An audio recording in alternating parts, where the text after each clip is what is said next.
சாவித்திரி கோவிந்தராஜ். நம்ம பாவைக்கூர் சேனல் மூலமாக உங்களை எல்லாம் சந்திக்கிறதுல மிக்க மகிழ்ச்சி. என்னுடைய சேனலை சப்ஸ்கிரைப் செய்த எல்லாருக்கும் மிக்க மிக்க நன்றி. இன்னைக்கு என்ன ரெசிபி பண்ண போகிறோம் அப்படின்னா, ராகியை வச்சு ஒரு தோசை முறுமுறுன்னு செய்ய போகிறோம். அது பார்த்தீங்கன்னா ரவா ரோஸ்ட் டேஸ்ட்டில் தான் இருக்கும், ரொம்ப நல்லா இருக்கும். அதுக்கு தேங்காய் சட்னி, கார சட்னி செய்கிறோம். தேங்காய் சட்னி ரொம்ப நல்லா இருக்கும், கார சட்னியும் நல்லா இருக்கும். இது எப்படி செய்யறது என்ன அப்படிங்கிறத பார்க்கலாம் வாங்க. இப்போ நம்ம தோசைக்கான மாவை ரெடி பண்ணி வச்சுக்கலாம். இப்போ ராகி மாவு பார்த்தீங்கன்னா நம்ம மெஷரிங் கப்பில் 1/2 கப் எடுத்திருக்கேன். அதை இது கூட சேர்த்துக்கலாம். அப்புறம் அரிசி மாவு மெஷரிங் கப்பில் 1/4 கப் எடுத்திருக்கேன். அப்புறம் பார்த்தீங்கன்னா வெள்ளை ரவை இருக்கு இல்லையா, ரவை அது மெஷரிங் கப்பில் அது ஒரு 1/4 கப் எடுத்திருக்கேன். இப்போ நம்ம இது எல்லாமே என்ன பண்ணலாம், கொஞ்சம் கொஞ்சமாக தண்ணி ஊற்றி நம்ம இதை கலக்கிட்டு ஃபஸ்ட்டு கொஞ்சம் உப்பு போட்டுக்கலாம். உப்பு போட்டு இப்போ உப்பு நான் ஒரு 1/2 ஸ்பூன் போடுறேன். நம்ம பார்த்துட்டு அப்புறம் போட்டுக்கலாம். இப்போ இந்த மாவு நம்ம சேர்த்த மாவுலையெல்லாம் ஒரு விஷ் வச்சு நல்லா கலந்து விட்டுக்கலாம். கலந்துட்டு தண்ணி சேர்த்து நம்ம கலக்கணும். தண்ணி நம்ம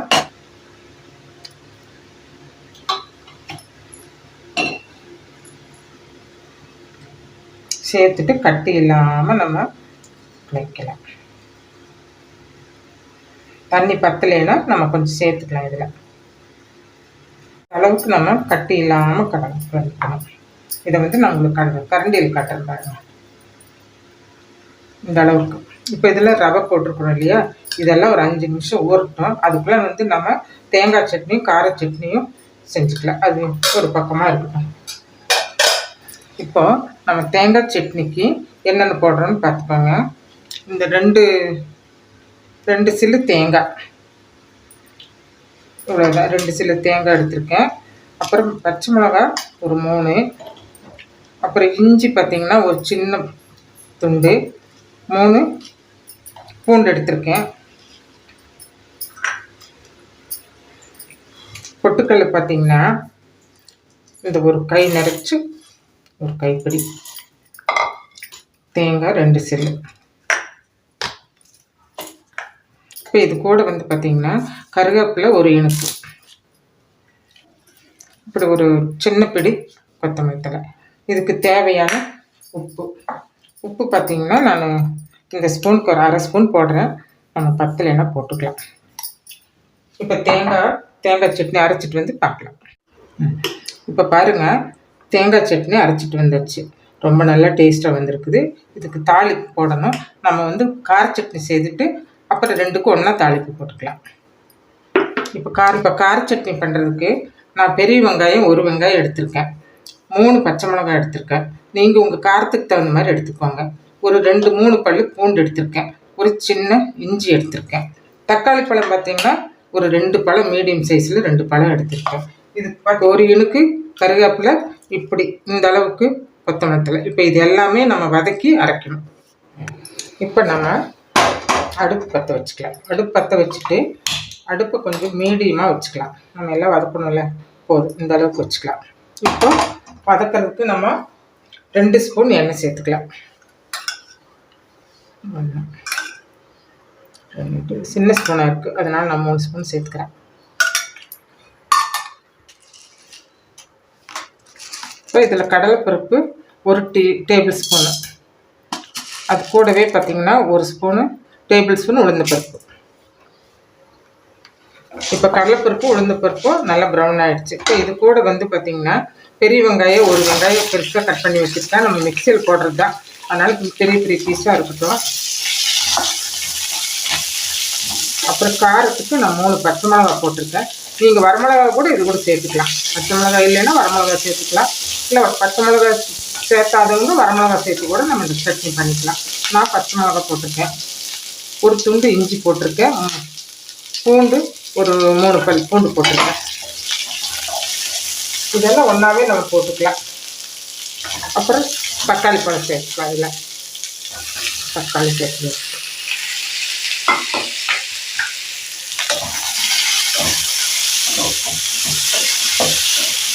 இப்போ இது வந்து ஒரு 50% வதங்கினா போதும். வெங்காயம் கண்ணாடி பதமாகவும் தக்காளியோட தோல் கொஞ்சம் சுருங்கினா போதும், நம்ம எடுத்துடலாம். இப்போ இதில் கொத்தமல்லி தழை ஒரு கொஞ்சமாக சேர்த்துக்கலாம், ஒரு இனுக்கு கருவேப்பிலை, இவ்வளோதாங்க. இது கொஞ்சம் நல்லா வதங்கினது ஆற வச்சு நம்ம மிக்சியில் போட்டுற வேண்டியதுதான். ரொம்ப நல்லா இருக்கும் இந்த சட்னி, நீங்களும் ட்ரை பண்ணி பாருங்கள். உப்பு வந்து சும்மா கொஞ்சமாக போட்டுக்கலாம், அப்புறம் தேவைக்கு அப்புறம் போட்டுக்கலாம். உப்பு போட்டால் கொஞ்சம் சீக்கிரம் வதங்கிடும்.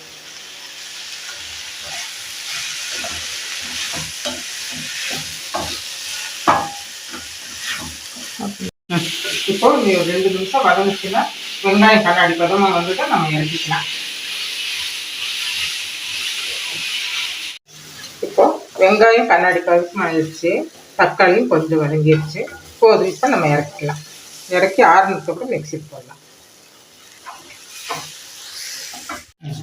இப்போது இந்த தக்காளி கார சட்னிக்கு வதக்குனதெல்லாம் ஆறிடுச்சு. இப்போ இது வந்து நம்ம மிக்சிக்கு மாற்றிட்டு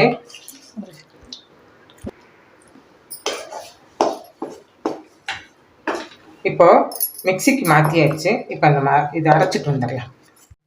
இப்போ கார சட்னி ரெடி ஆகிடுச்சு. இப்போ இதுக்கு ஒரு தாளிப்பு கொடுத்துடலாம். நம்ம தேங்காய் சட்னிக்கும் கார சட்னியும் இப்போ தாளிப்பு கொடுத்துடலாம்.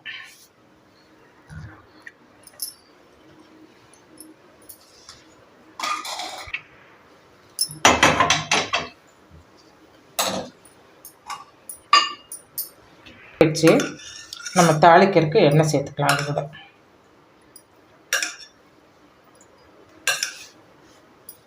ஏன்னா நம்ம அது 2 தாளிக்கு போகிறோம் இல்லையா, அதனால் ஒரு 4 ஸ்பூன் சேர்த்துருக்கேன் எண்ணெய். இப்போ கடுகு 1 ஸ்பூன் சேர்த்துக்கலாம். உளுந்து பருப்பு 1 ஸ்பூன் சேர்க்கலாம். இது 2 நல்லா வெடிக்கிட்டோம். இது கூட நம்ம 4 தாளிப்பு மிளகாய் 4 சேர்த்துக்கலாம்.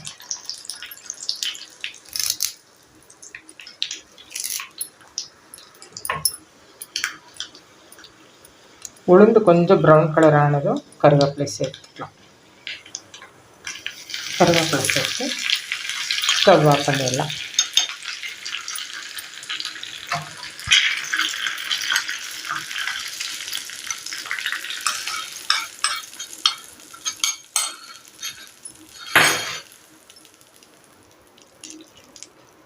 இப்போ சட்னி ரெடி ஆயிடுச்சு, கார சட்னி ரெடி ஆயிடுச்சு. இனி வந்து நம்ம ராகி தோசை எப்படி செய்யலான்னு பார்க்கலாம். இப்போ பார்த்தீங்கன்னா 10-20 நிமிஷம் ஆயிடுச்சு நம்ம அந்த 2 சட்னி எல்லாம் செய்ய முடிக்கிறதுக்கு. அப்புறம் இப்போ இந்த அளவுக்கு தான் நம்ம தண்ணி ஊற்றி இந்த அளவுக்கு இருக்குது. ஆனால் இந்த தண்ணி பத்தாது நமக்கு ரவா ரோஸ்ட் பண்ணுறதுக்கு ராகியில். இதுக்கு நம்ம இனி ஒரு டம்ளர் தண்ணி ஊற்றணும். ஒரு 3/4 டம்ளர் தண்ணி ஊற்றினா போதும். இந்த மாதிரி தண்ணியாக தான் இருக்கணும். அப்போ தான் வந்து நமக்கு ரோஸ்ட்டு நல்லா மொறுன்னு வரும், சாப்பிட்றதுக்கு ரொம்ப நல்லா இருக்கும். இந்த அளவுக்கு இருக்கணும், நமக்கு தண்ணியாக இருக்கணும். இப்போ இது கூட என்னென்ன சேர்த்த போகிறோம் அப்படின்னா, சீரகம் வந்து இப்படி தேய்ச்சி போட்டால் நல்ல ஸ்மெல்லாக இருக்கும். சீரகம் வந்து 1 ஸ்பூன் எடுத்துக்கோங்க. அப்புறம் இஞ்சி வந்து அது ஒரு ஸ்பூனுக்கு கட் பண்ணி வச்சுக்கோங்க. அது கூட வந்து காரத்துக்கு மிளகாய், பச்சை மிளகாய், ஒரு சின்ன மிளகாயை 2 மிளகாய் கட் பண்ணியிருக்கேன். வெங்காயம் ஒரு சின்ன சைஸ் வெங்காயம் நம்ம பொடியாக சாப்பரில் போட்டு நான் சாப் பண்ணியிருக்கிறேன். நீங்கள் கட் பண்ணுறதா இருந்தால் பொடிசாக கட் பண்ணிக்கோங்க.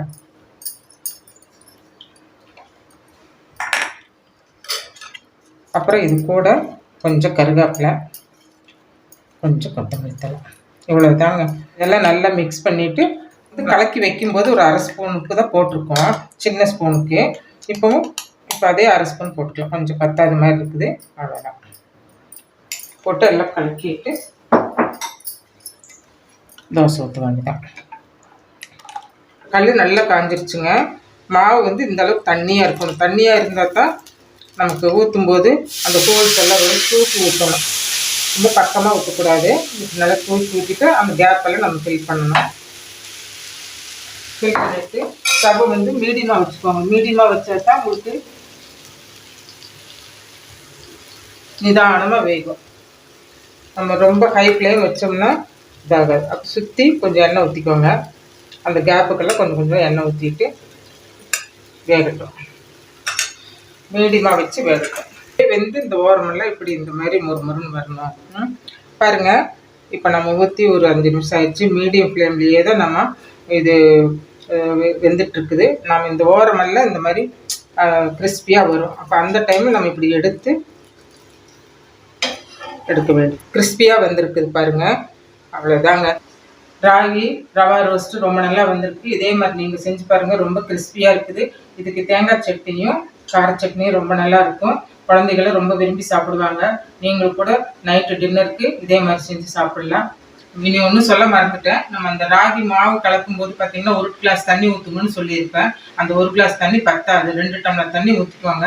ஒவ்வொரு முறையும் நீங்கள் தோசை ஊற்றும் போது கீழே இருந்து மாவு தங்கிக்கும். ஒவ்வொரு தோசைக்கும் நீங்கள் மாவு நல்லா கலக்கி தண்ணியாக தோசைக்கல் வந்து கொஞ்சம் உயரமாக வச்சு தான் நீங்கள் தோசை மாவு ஊற்றணும்.